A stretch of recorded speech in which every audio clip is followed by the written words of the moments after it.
Welcome to Spring LIB.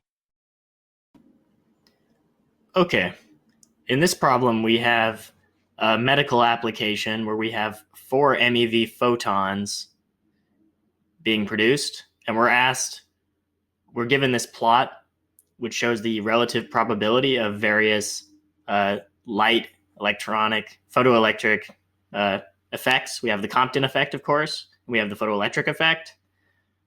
And we're asked, what will we expect to happen for these particular photons?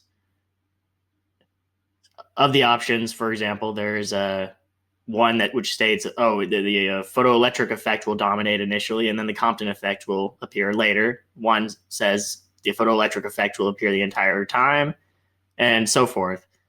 So really, this problem is all about just interpreting this plot and what it really means. So if we initially have 4 MeV photons, we're right about here on the plot. So we see that the relative probability for Compton scattering events is significantly higher than that of the photoelectric effect. So at least initially, we can expect the Compton effect to be the dominant process. However, for every Compton scattering, our photons will lose some energy, transferring it to electrons in the scattering.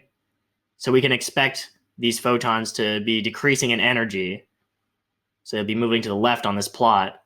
At some point, right about here, this crossing point, somewhere between 0.01 MeVs of photon energy and 0.1 MeV of photon energy, we will expect the photoelectric effect to start dominating. So if we were to look at this chronologically, we would expect number 1, the Compton effect. And once these photons reach a low enough energy, then we would expect the photoelectric effect to start dominating. Now, of course, we have to recognize that though one process is dominating the other, we can still expect to see the other process. And as these two curves converge, they'll approach equal probability. So there's never a point where one takes over overwhelmingly over the other. So we can think of it as two processes occurring, one occurring more than the other, and then we have an effective switch. So that ordering is Compton first, then photoelectric effect. All right, thank you.